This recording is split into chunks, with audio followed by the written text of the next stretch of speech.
This is the all-new Volkswagen T-Cross, the new smallest SUV in the VW lineup.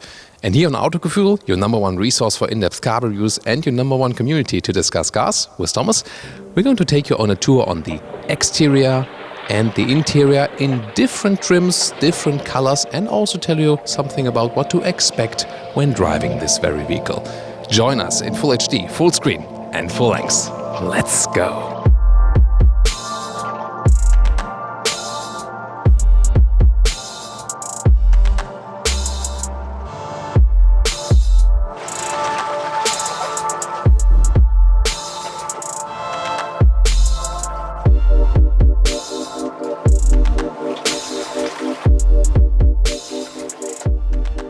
Ever since Volkswagen released the VW T-Roc, everyone believed, hey, that's the Polo SUV. But no, the T-Roc is actually the Golf SUV.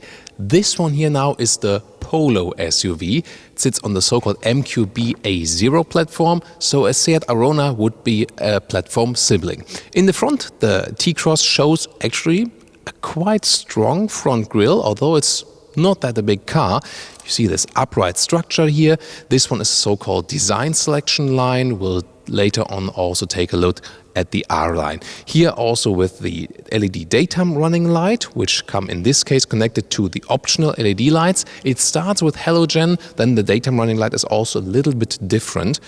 And on the lower part we see this crossover look contrast, so you still remain with this little off-roadish look, and indeed this car is already 4 centimeters higher than the Volkswagen Polo. 4 meters 11 or 13 foot 5 is the, let's say, shortness of this vehicle instead of the length, because indeed it is this small SUV segment, and this is a segment which is surging worldwide because you still get this upright seating position on the interior, you have this SUV crossover look, but still the car is relatively short that you can get along in the narrow city, for example.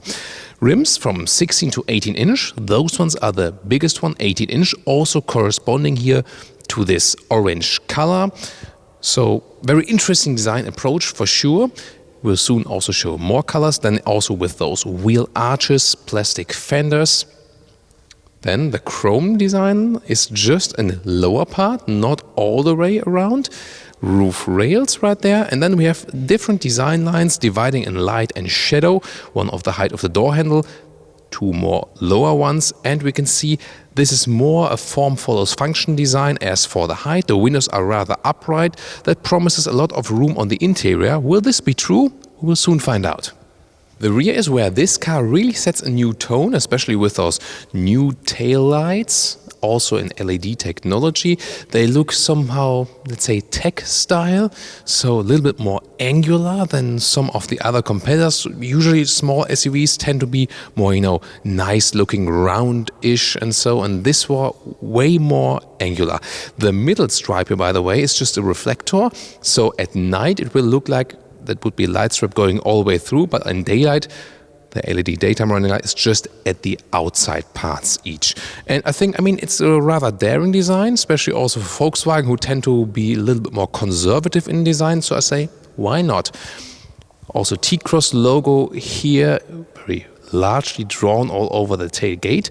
And in the lower part, we do not see any fake exhaust. I think that's a good decision to stay with a humble, honest design. They have some kind of design, of course, on the lower part, but they didn't go for the fake exhaust way. Finally, someone does that. And now, as promised, a different color. This one is called Makena Turquoise, really screaming out, a little bit like the Miami Blue at Porsche, but more true turquoise. And this is also the R line, so the sporty setup for this vehicle. And we start here in the front. First of all, you have a different lower bumper, for example, a sportier one, chrome on the top part, then just normal black on the lower one. And you have this different style in the middle part of the vehicle. The rest remains relatively the same, but you can see it has some more sporty touch. Also with the R-Line badge. Then on the side, we also have those optional 18-inch rims here, again in the sportier R-Line style, a little bit turbine twisted, so to say.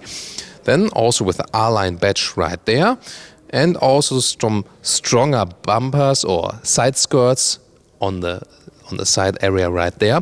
And by the way, if you wondered about the length difference to the T-Roc, the bigger brother, it's 12 centimeters. This car is then 12 centimeters shorter than the T-Roc, so that might help in some parking areas. And of course, the price will also be lower. The entry price is supposed to be below 18,000, and of course, if you go for the R-Line here with some more high spec and also with some of the bigger engines, this will boost the price. Still, it will relatively remain cheaper than other Volkswagen SUVs.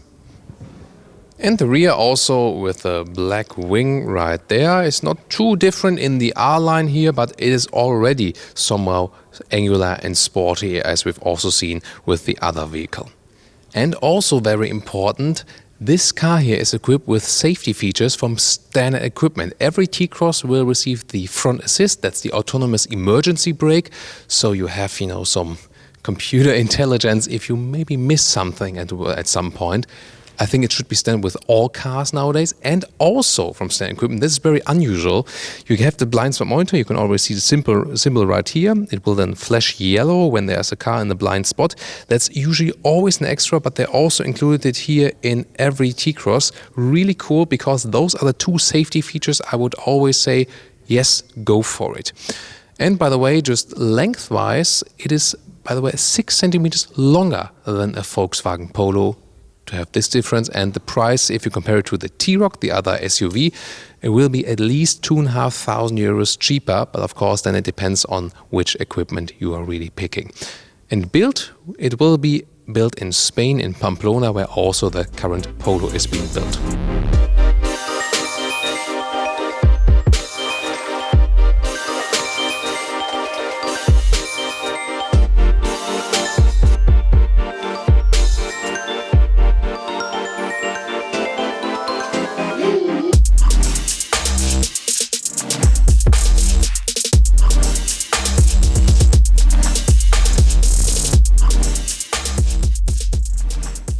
So you get a standard Volkswagen car key. Also keyless entry is available. Let's open the doors. This one here, the R-Line, and it's also with rather simple materials on the inside. This one here is soft for your armrest. Also bigger bottles will fit here at the inside. That's cool.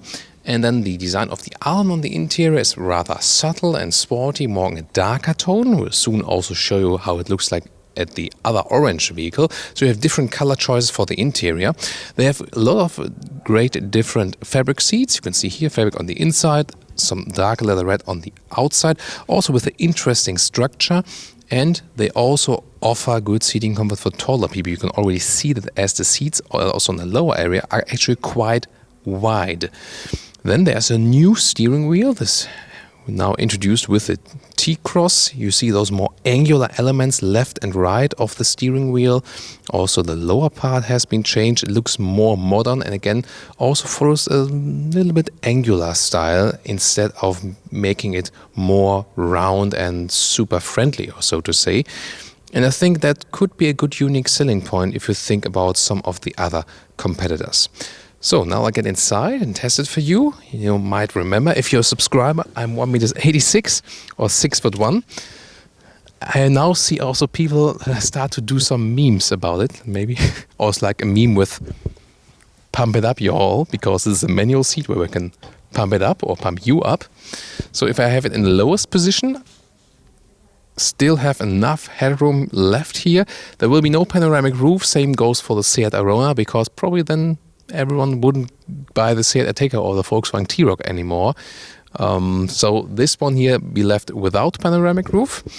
The steering wheel can be adjusted in reach and height, like this. And overall, I told you earlier, the car sits 4 centimeters higher than the Volkswagen Polo. The seats are even higher and more upright. So overall, you sit 10 centimeters higher than in the Volkswagen Polo. So this is the advantage. Then you can get easier in and out. And of course, you sit more upright. It's more comfortable if you're a little bit taller. I always recommend to put the seat also in a more straight position. That's better, for the hip area. And then you lose some headroom maybe, but it's still totally fine with that. And you can actually find a good seating position. I would indeed prefer this over a Polo, especially when you're a little bit taller. If you're a little bit smaller, it wouldn't make such a difference. But you have a quite good overview, although design-wise, the windshield is not too wide, so like in height-wise. But other than that, you have a good room experience also on the interior. Considering this car is still 4.11 meters in length, you don't feel like you would be in a very small car. And I think that's also one of the key elements with this vehicle. Interior overview, as I said, it feels quite roomish. However, if you now seek for a difference to the Volkswagen T-Roc, the bigger brother, yes, it uses some better materials, so that you see some differences. And then in the R-Line, we see this structure here, which is also fitting with the seats. So on the top part, you have some storage. And then let's take a look at the main infotainment system, again, because it has been running all day. So you start with a 6.5 as standard. Optional is this top 8-inch one. You always remain the knobs for the volume and for example, zoom in and out at the map.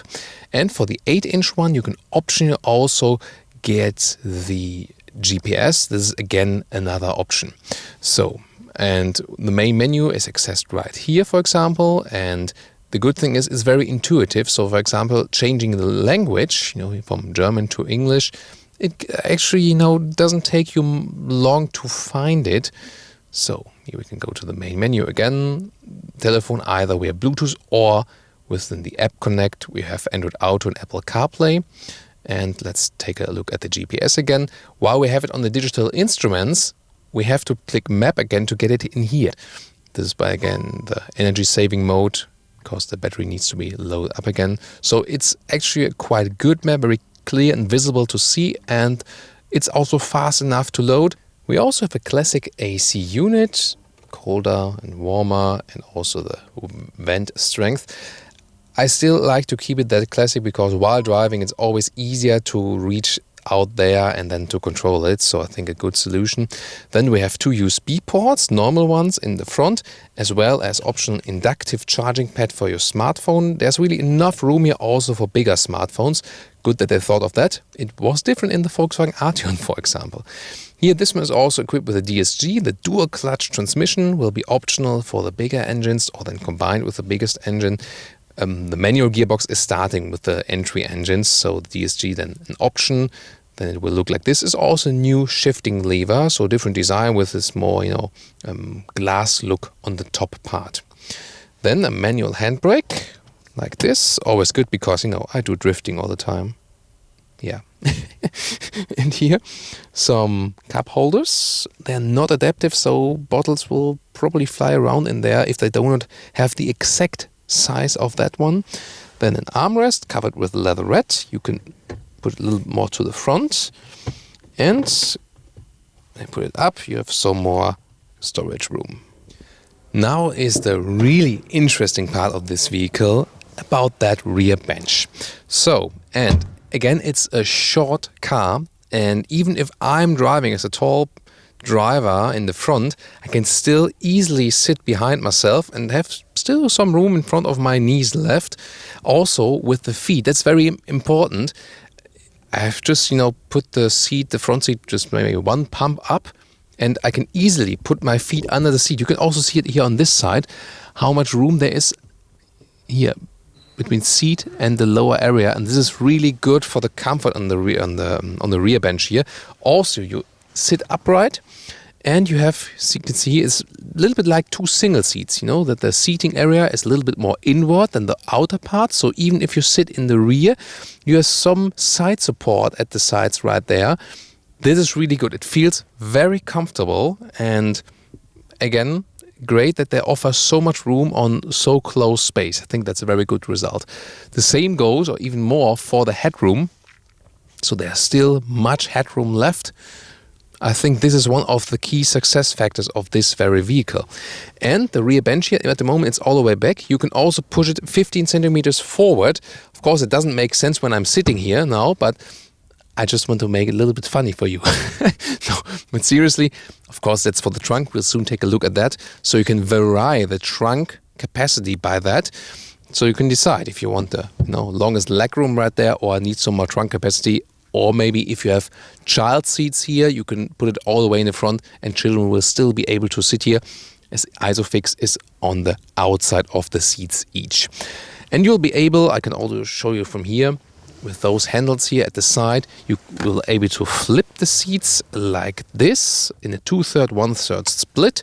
Of course, we'll take a look at that from a trunk very soon.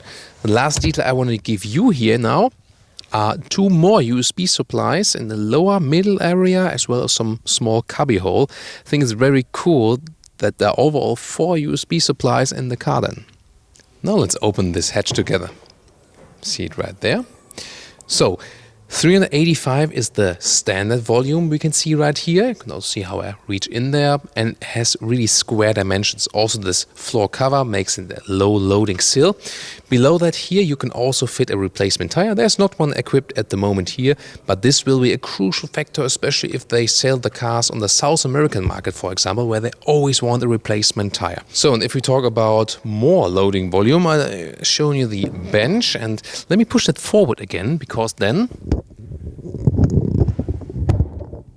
we are now at 455 liters without actually switching anything. So it's just longer than, if you need longer stuff, still maybe want to carry some people or with child seats or something. So a little bit flexible in this. And then we can also flip the seats. 1/3,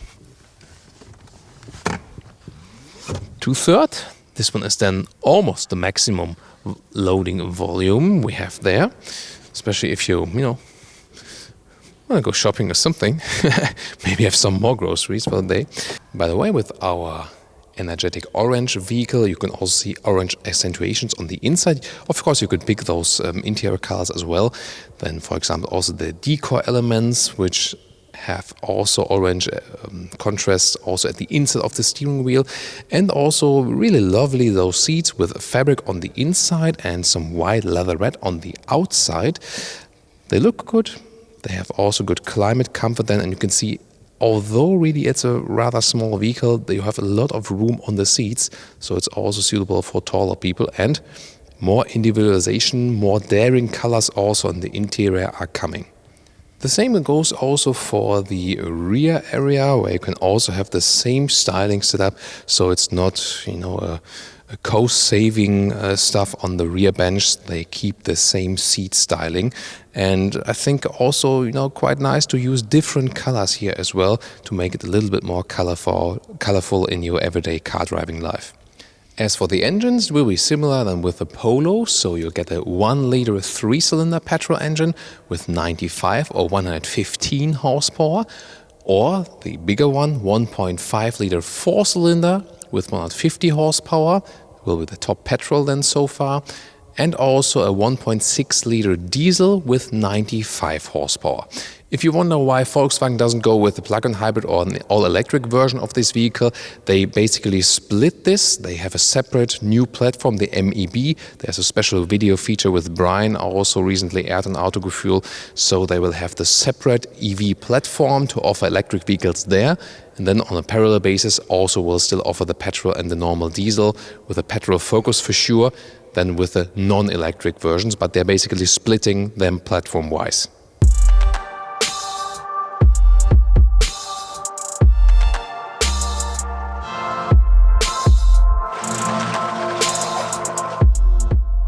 And now we're joined by Andreas Krüger, head of the product line for the small cars at Volkswagen. Thank you for joining us. And please tell us, what's the potential for SUV sales globally in the next few years? Globally, what we expect that we double the volume in this segment in the A0 class, and what we expect for the future is that we can sell more or less the same volume than the Polo.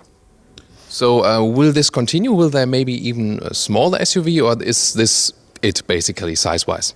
For this, what we have now in our portfolio, it's the smallest SUV in our brand. It will be also the smallest in the future, but we will see what will be the development in the market, also especially in the South America or Latin American market. But for Europe, it should be end of line. Where do you see the biggest differentiation here from the T-Cross to its competitors? What's the most standing out point for you?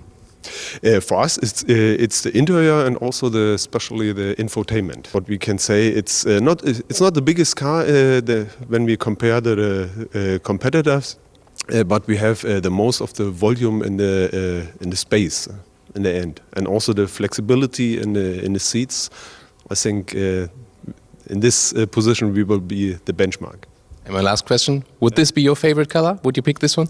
Yes, like this one. And I order one of the first car, and I hope one of the car will come. Yeah. Then enjoy your ride. Thank you. Thank you. And now to our conclusion for today with the all-new Volkswagen T-Cross.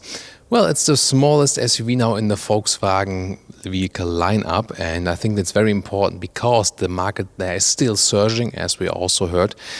However, the styling, especially in the front, is very strong also again for a small vehicle, and also colorful. You can pick, for example, this one here, very strong colorful choices there. On the interior also more individualization possible than with some other vehicles. They are a little bit more daring there as well.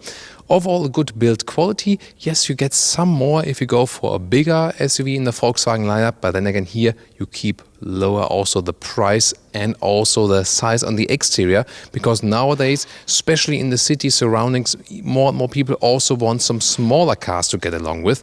And considering the room you have on the interior here, you can really say this is all car you need. And I can really understand it because you can get easier in and out of the vehicle. You sit more upright. This is overall a more cozy and comfortable experience than in some of the classic small cars you have, you know, like in the Volkswagen Polo. They still share the same platform. So if you compare it, for example, to a Seat Arona has a little bit more boot capacity. This is an advantage, but overall the cars are pretty much alike as well. So that will be more maybe, you know, about the concise offer you get at the dealers or which one you prefer styling-wise. Me personally, I think the little stronger classic SUV styling for the T-Cross is more pleasing to me than with the Seat Arona. What do you say? Give me your opinion about this in the comments. And since it also uses this new MQB A0 platform, we can also expect good riding because it has a stiff chassis, considering also. What about you? Tell me your opinion here on the new SUV by Volkswagen and what you think. And also see us at the full driving review and also at the videos of the competitors of this vehicle.